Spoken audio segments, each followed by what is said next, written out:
दोस्तों नमस्कार, आप देख रहे हैं सत्य हुंकार। मैं आपके साथ सत्यपाल। ईडी का मतलब इलेक्शन डिपार्टमेंट। कभी सीबीआई को पिंजड़े का तोता कहा जाता रहा और अब ईडी को इलेक्शन डिपार्टमेंट बोला जाने लगा। विपक्ष सत्ता पक्ष पर आरोप लगाता है कि जितनी भी संवैधानिक संस्थाएं हैं वो सत्ता पक्ष के लिए काम करती हैं। ये बात कितनी सही है कितनी गलत, ये बात अच्छी तरह आप भी जानते हैं। लेकिन सवाल सबसे बड़े ये खड़े होते हैं, क्या इन संवैधानिक संस्थाओं के सहारे सत्ता अपने फेवर में लोगों के ऊपर दबाव बनाती रहेगी? सरकार चुनी जाने वाली, जिसमें लाखों करोड़ों अरबों रुपए खर्चा होता है, उनको राजनीतिक संगठन अपने हित के लिए काम कराते रहेंगे। सरकारों के ऊपर राजनीतिक पार्टियों का दबाव बना रहेगा। कब तक ये संवैधानिक संस्थाएं राजनीतिक एजेंडों के हिसाब से काम करेंगी? जो हमेशा दुहाई देते रहे ईमानदारी और निष्पक्षता की, जो हमेशा दुहाई देते रहे भारतीयता और एकता की, जो हमेशा दुहाई देते रहे कट्टरवाद ईमानदारता की, अगर उनके हाथ में मौका आता है तो निश्चित रूप से वो संवैधानिक संस्थाओं का प्रयोग करने से नहीं चूकते। अगर हम बात पुराने 20 दशकों की 30 दशकों की करें तो जब कांग्रेस की सरकार सत्ता में हुआ करती थी तो वही भारतीय जनता पार्टी जब विपक्ष में होती थी तो सीबीआई को पिंजरे का तोता बता करके कटाक्ष किया करती थी। आज वही सिलसिला शुरू हो गया है। आज ईडी को लेकर के कभी इलेक्शन डिपार्टमेंट बताया जाता है तो कभी कठपुतली बताया जाता है। और यकीनन जिस तरह से कार्रवाइयां सरकारों के ऊपर देखने को मिल रही हैं, इससे साफ होता है कि कहीं ना कहीं ईडी या कोई भी संवैधानिक संस्था केंद्र सरकार के इशारे पर काम करती है। दोस्तों, पिछले कुछ दिनों में आपने देखा महाराष्ट्र के अंदर चलती हुई एक सरकार, जनता के द्वारा चुनी गई एक सरकार, जो सही रूप में गठबंधन के साथ चल रही थी, रातों रात अचानक ऐसा क्या होता है कि एक नेता विरोध करता है और विरोधी गुट तैयार करके करीब करीब 40 विधायक विरोधी गुट बना करके गुवाहाटी में चले जाते हैं और सरकार के खिलाफ बिगुल बजा देते हैं। कहने के लिए तो ये घटना बहुत आसान और बहुत ही छोटी लगती है। ऐसे लगता है जैसे ये नेता समाज हित में, देश हित में, प्रदेश हित में, लोगों के हित में हिंदुत्व की बात करते हुए गलत सरकारों का साथ छोड़ करके अच्छी राजनीति के लिए लड़ाइयां लड़ रहे हैं। लगता तो ऐसे है जैसे ये पूरे समाज के राजनीतिक अस्तित्व को बचाने के लिए, ईमानदारी के लिए, देश की सेवा के लिए, प्रदेश की सेवा के लिए काम कर रहे हैं। लेकिन सच ये नहीं, सच कुछ और होता है, और वो होता है संवैधानिक संस्थाओं यानी कि ईडी के दुरुपयोग का। केंद्र सरकार कहीं ना कहीं चाहती है कि महाराष्ट्र जैसी सरकार को अपने काबू में कर लिया जाए, और काबू में करने के पीछे जो सारा खेल है वो है मुंबई का वित्तीय राजधानी होना। मुंबई जो भारत के जीडीपी में सबसे ज्यादा योगदान निभाती है, उसका होना, और ये राजनीतिक उठापटक चलती हुई एक अच्छी सरकार को किस तरह से खंडित करती है, विखंडित करने का काम करती है, और इस्तेमाल होता है ईडी का। अगर मैं बात करूं उस विरोधी गुट सिंधे के बारे में, जो विरोधी गुट के लीडर हैं, जिन्होंने रातों रात एकाएक विद्रोह कर दिया कि अब शिवसेना या महाराष्ट्र की सरकार हिंदुत्व की सरकार नहीं रही, अब वो हिंदुत्व की बात नहीं करती, और उसकी विचारधारा बदल गई। जो रातों रात विचारधारा बदलने की वकालत करने लगे, अगर उनकी वास्तविक स्थिति को समझेंगे तो आपको एकदम स्पष्ट समझ में आएगा कि आखिर ये ईडी का खेल कितना बड़ा है। दोस्तों, 30-35 विधायकों के ऊपर ईडी ने जो शिकंजा कसा, उसने मजबूर कर दिया कि अगर उन्हें अपनी जान बचानी है, उन्हें सरकार से कोई मतलब नहीं, उन्हें जनता से कोई मतलब नहीं, उनको प्रदेश से कोई मतलब नहीं, जो कर्म कुकर्म उन्होंने अपने जीवन में किए, अगर उन्हें ईडी के उस प्रकोप से बचना है तो विद्रोह करना उनकी मजबूरी है। और वही मजबूरी यह आरोप लगाती है कि सत्ता पक्ष या केंद्र सरकार ने ईडी का दुरुपयोग किया। 2-3 बातें आज हम क्लियर करने की कोशिश करेंगे। सबसे बड़ा सवाल, क्या भारत में ईडी का दुरुपयोग होता है? तो यकीनन अगर आप इसको गहराई से समझने की कोशिश करेंगे तो मैं यही कहूंगा कि ईडी का दुरुपयोग बिल्कुल भी नहीं होता। ईडी का दुरुपयोग नहीं होता, लेकिन भेदभाव होता है। भेदभाव और दुरुपयोग में अंतर है। अगर एक निर्दोष व्यक्ति के ऊपर कार्रवाई होगी, जिसने कोई काम गलत नहीं किया, अगर उसके ऊपर कार्रवाई होगी तो वो दुरुपयोग होगा। लेकिन 2 व्यक्ति अगर दोषी हैं, एक दोषी को छोड़ दिया जाएगा और एक दोषी के ऊपर कार्रवाई होगी तो ये पक्षपातपूर्ण रवैये में की गई कार्रवाई कही जाएगी। आज हमारे देश में संवैधानिक संस्थाओं को दुरुपयोग में इस्तेमाल नहीं किया जाता, भेदभावपूर्ण रवैये के साथ इस्तेमाल किया जाता है। अगर सिंधे या सिंधे के वो विधायक जीरो से हीरो ना बने होते, अगर उन्होंने अरबों खरबों रुपए की हेरा फेरी ना की होती तो ईडी का शिकंजा शायद उनके ऊपर नहीं कसता। ईडी का शिकंजा अगर उनके ऊपर नहीं होता तो आज वो पाला बदलने के लिए या विरोधी गुट में शामिल होने के लिए मजबूर ना होते, अपने मान ईमान और स्वाभिमान से समझौता नहीं करते। अगर उन्होंने समझौता किया तो तब किया जब उनके ऊपर ईडी का दबाव आया, और ईडी का दबाव तब आया जब उन्होंने ये गलत काम किया। आइए आपको समझाते हैं विरोधी गुट के जो प्रमुख हैं। सिंधे के बारे में आप कितना समझते हैं? मैंने जो पड़ताल की सिंधे के बारे में और ये जानने की कोशिश की कि आखिर ईडी का इतना भय क्यों है, आखिर ईडी का इस्तेमाल उनके ऊपर क्यों हो सकता है, क्यों उनको डराया और धमकाया जा रहा है, क्यों उस डर की वजह से महाराष्ट्र में चलती हुई एक लोकतांत्रिक सरकार को खंडित किया जा रहा है। तो पता चला कि ये वही सिंधे हैं 1980 के दशक में जिनके पास खाने के लिए रोटियां नहीं होती थी, जो गरीब नहीं महागरीब की कैटेगरी में आते थे।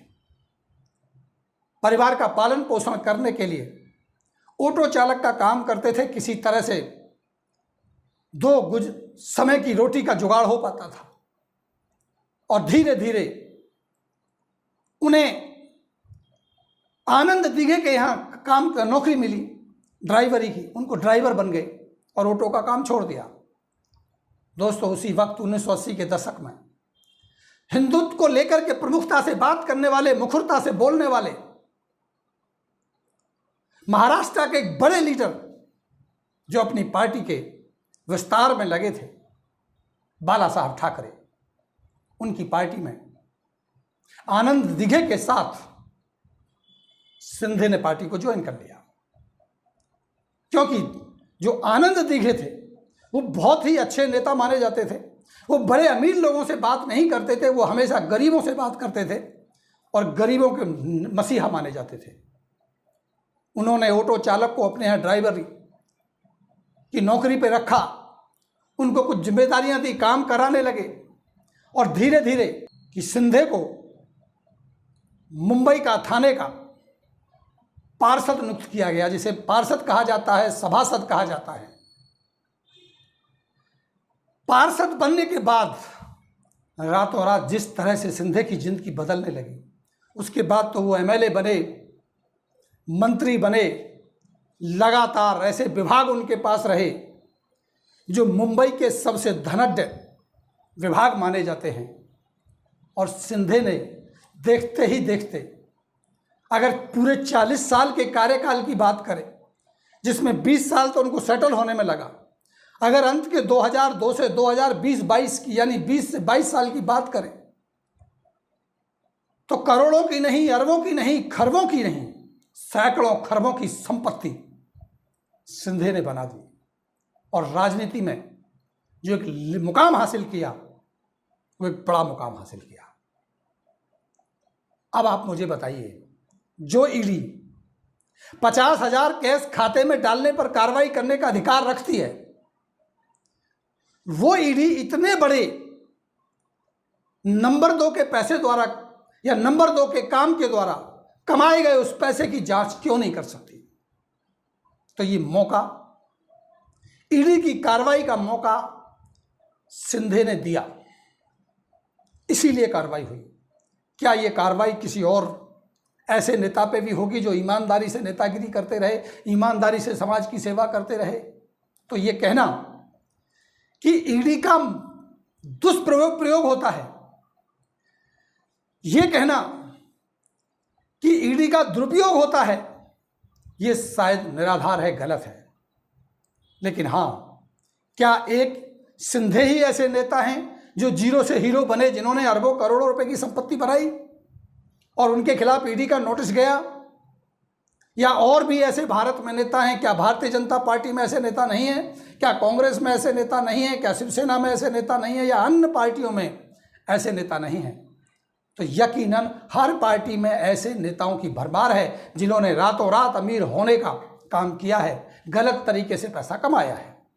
लेकिन सवाल सबसे बड़ा यह है कि ये ईडी किसके लिए काम करेगी, किसके लिए काम नहीं करेगी, किस दोषी पे कार्रवाई करेगी, किस दोषी पे कार्रवाई नहीं करेगी, ये राजनीतिक पार्टियां या सत्ताधीश पार्टियां या सत्ता में जो सरकारें बनी हैं वो तय करती हैं। तो निश्चित रूप से भेदभावपूर्ण कार्रवाई होना स्वाभाविक है। अगर हम बात करें महाराष्ट्र की और भी बहुत सारे विधायक की, तो एक नहीं सैकड़ों ऐसे विधायक हैं जो कोई ऑटो चलाता था, कोई सब्जी की दुकान चलाता था, कोई ठेला लगाता था, कोई पटरी लगाता था, कोई धोबी था, कोई कपड़े धुलता था, कोई सब्जी बेचता था। इस तरह के लोगों ने महाराष्ट्र की राजनीति में हिंदुत्व के नाम पर जो पैसा कमाया, जो दौलत कमाई, वो मजबूर करता है कहीं ना कहीं ईडी की कार्रवाई उन पर होने की संभावना बनती है। और वही कार्रवाई का डर मजबूर करता है कि वो एक लोकतांत्रिक सरकार के खिलाफ होकर के और विरोधी गुट में शामिल होकर के सरकार को हिलाने का, गिराने का काम करें। उन्हें कोई फर्क नहीं पड़ता सरकार का कितना पैसा बर्बाद होगा, देश का कितना पैसा बर्बाद होगा। उन्हें कोई नहीं फर्क पड़ता कि राज्य का कितना बड़ा नुकसान होगा, जनता का कितना बड़ा नुकसान होगा। ये महंगाई की मार, ये खर्चे, ये सब जनता को भरने हैं, उन्हें कोई फर्क नहीं पड़ता। उन्होंने अपनी अवैध रूप से कमाई गई संपत्ति को बचाने के लिए राजनीति करनी है और दौलत कमाने हैं। आज जो आप देख रहे हैं कि एक एक विधायक, एक एक मंत्री, एक एक नेता महाराष्ट्र से गुवाहाटी के लिए प्राइवेट जेट्स का इस्तेमाल हो रहा है, खुद के प्राइवेट एक एक आदमी को लेकर के विमान जा रहे हैं। कितना खर्चा हो रहा होगा? 190 कमरों को 40 ठहरे उन विधायकों के लिए बुक कर रखा है, पूरा का पूरा 5 स्टार होटल बुक कर रखा है, हाई लेवल की सिक्योरिटी लगाई हुई है। एक दिन का 50-60 लाख रुपए का खर्चा कौन कर रहा है? कहां से पैसा आ रहा है? कौन ये पैसा दे रहा है? क्या यहां ईडी को स्वयं संज्ञान लेकर कार्रवाई नहीं करनी चाहिए? लेकिन नहीं करेगी। गलती हो रही है, दोष हो रहा है, भ्रष्टाचार का पैसा लग रहा है, नंबर 2 का पैसा चल रहा है, लेकिन वहां ईडी कार्रवाई नहीं करेगा। ईडी कार्रवाई कहां करेगा? कि अपनी ही कंपनी के साथ या अपनी ही फर्म से 80-90 करोड़ रुपए राहुल गांधी ने इधर से उधर किया नहीं किया, वो तो ईश्वर जाने, वो जाने, जांच का मामला है। लेकिन 5 दिन लगातार 60-65 घंटे की पूछताछ होगी, पूरा का पूरा माहौल बनाया जाएगा। अभी संजय राउत को भी नोटिस दे दिया गया है ईडी का, आ जाइए जवाब दीजिए, अब आपकी ये जांच होगी, अब आपकी वो जांच होगी। साम दाम दंड भेद किसी भी तरह से संवैधानिक संस्थाओं के द्वारा दबाव बना करके राजनीति को जीतने की कोशिश, राज्य सरकारों को गिराकर अपने पक्ष में करने की कोशिश, लगातार चलती रहती है। लेकिन सवाल फिर वही है, क्या केंद्र की सरकार जानबूझकर ईडी का दुरुपयोग करती है या भेदभावपूर्ण तरीके से ईडी का इस्तेमाल होता है? तो ये कहना कि ईडी इलेक्शन डिपार्टमेंट बन गया है, जब जब इलेक्शन आएगा तब तब इसका इस्तेमाल होगा, ऐसा नहीं है। सच्चाई ये है कि सरकारों को तोड़ने के लिए, राजनीतिक चक्रव्यूह घुमाने के लिए और अपने फेवर में करने के लिए इनका दुरुपयोग होता है, और ये होता रहा है, हो रहा है, और ये आगे भी होता रहेगा, और ये चलन और तेजी से बढ़ेगा। लेकिन इसके देश को लेकर के क्या दुष्परिणाम होंगे, क्या इससे देश को फायदा होगा? तो अगर मैं अपने विचारों को व्यक्त करूं तो यकीनन भरोसे के साथ मैं ये कह सकता हूं कि भले ही पक्षपातपूर्ण रवैये के साथ कार्रवाइयां हो रही हों, भले ही ईडी का या किसी भी संवैधानिक संस्था का दुरुपयोग हो रहा हो, निश्चित रूप से आने वाले समय में इसके देश को फायदे देखने को मिलेंगे। क्योंकि आज ये बात सच हो चुकी है कि गलत तरीके से कमाया गया धन आज नहीं तो कल आपके ऊपर कार्रवाई के खतरे खड़े करता है, आपके ऊपर कार्रवाई हो सकती है। क्योंकि जब 1980-90 के दशक में या 2000 के दशक से नेता अकूत संपत्ति कमाने का घिनौना काम करते रहे, राजनीतियां इस तरह से काम करती रहीं, यकीनन उनको ये भरोसा नहीं होगा कि एक दिन हमारे ऊपर कार्रवाई होगी और हम ईडी जैसे किसी संवैधानिक संस्था या किसी बड़े विभाग की कार्रवाई की चपेट में आएंगे। उनको ऐसा अंदाजा नहीं होगा।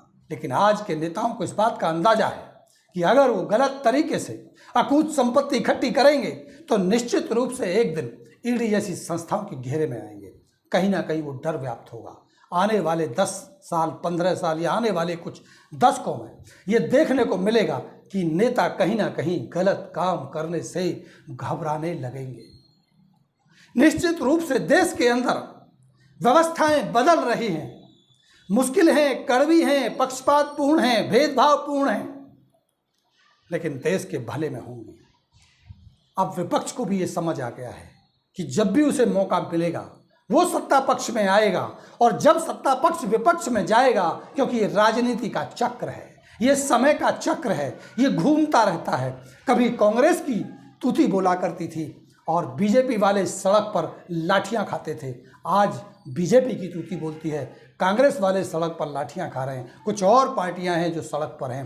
हो सकता है आने वाले समय में जो आज सड़क की पार्टियां हैं ये सत्ता में होंगी और सत्ता वाली पार्टियां सड़क पर होंगी। यही दस्तूर देश का रहा है, यही दस्तूर दुनिया का रहा है। लेकिन एक बात तय होगी कि जब ये पार्टियां सत्ता में आएंगी तो ये भी इन्हीं लोगों के ऊपर कार्रवाइयां करेंगी। इनके द्वारा बनाई गई ये संवैधानिक एजेंसियां जो सशक्त की गई हैं, ये भी अब इन राजनीतिक पार्टियों पर कार्रवाइयां करेंगी। तो उनको भी कान खड़े कर लेने चाहिए, उनको भी इसके लिए तैयार होना चाहिए कि अगर आप इनके ऊपर कार्रवाई कर रहे हैं, अगर सत्ता पक्ष आज विपक्ष के ऊपर कार्रवाइयां कर रहा है, भेदभावपूर्ण रवैया अपना रहा है, तो एक दिन ऐसा आएगा कि जब ये सत्ता में होंगे तो ये भी इनके खिलाफ भेदभावपूर्ण रवैया अपनाएंगे। मैंने ये बात पहले भी आपको बताई कि 2002 में ईडी का गठन हुआ था। अटल बिहारी वाजपेयी सरकार ने ईडी को बनाया था। जब ईडी को तैयार किया गया था तब इसके दांत इतने पैने नहीं थे। लेकिन 2005 में वित्त मंत्री पी चिदम्बरम के द्वारा लाया गया एक ऐसा बिल जो ईडी को मजबूत बना गया, इसके दांतों को पैना बना गया। इसमें इतने सशक्त नियम और कानून लाए गए जिसका नतीजा आज वही कांग्रेस वाले लोग भुगत रहे हैं, वही कार्रवाइयाँ हो रही हैं। भले ही कानून उन्होंने मजबूत बनाया हो, इस्तेमाल कहीं भी होता हो, आज बीजेपी के द्वारा या सत्ता पक्ष के द्वारा या मोदी सरकार के द्वारा जो कठोर कानून बनाए जा रहे हैं, हो सकता है कल इनका इस्तेमाल उन नेताओं के खिलाफ हो जो गलत काम में आज लिप्त हैं। लेकिन यकीनन इस बात को मैं गारंटी और भरोसे के साथ कह सकता हूं, अपने संविधान को देखते हुए, देश की व्यवस्था को देखते हुए, कि जो गलत कामों में लिप्त नहीं होंगे उन्हें ना ब्लैकमेल किया जा सकेगा, ना उन्हें फंसाया जा सकेगा, ना उनके ऊपर कोई भी गलत कार्रवाई हो सकेगी। भेदभावपूर्ण तरीके की कार्रवाई भी उनके ऊपर नहीं हो सकेगी। हाँ, परेशान किया जा सकता है लेकिन हराया नहीं जा सकता। ईमानदार राजनीति, ईमानदार नेता, ईमानदार व्यवस्था हमेशा जीती है और आगे भी जीतेगी। इसलिए अंत में मैं फिर एक बार यही कहते हुए कि ये भेदभावपूर्ण कार्रवाई ईडी की हो सकती है, लेकिन ईडी का दुरुपयोग हो रहा हो, इस बात को सिरे से नकारा जाना चाहिए। इसे मानने स्वीकार करने योग्य ये बात नहीं है। लेकिन देखना ये होगा कि आने वाले समय में और संवैधानिक संस्थाओं को मजबूत किया जाएगा या कमजोर, ये किस तरह से कार्रवाइयाँ करेंगी। क्या इन कार्रवाइयों से अब राजनीतिक नेता इस बात की समझ लेंगे कि वो ऐसे काम ना करें ताकि आने वाले समय में उनके ऊपर संवैधानिक संस्थाओं का दुरुपयोग हो सके। तो इसी आशा और इसी विश्वास के साथ मैं और भी ऐसी पड़ताल आपके सामने लाता रहूँगा। देखना ये होगा महाराष्ट्र की सरकार इस दबाव में आकर गिरती है या बचती है। हमारी नज़र बनी हुई है, हम आपको खबरें देते रहेंगे। तब तक आप देखते रहिए सत्य ओंकार। अभी हम लेते हैं इजाज़त। नमस्कार।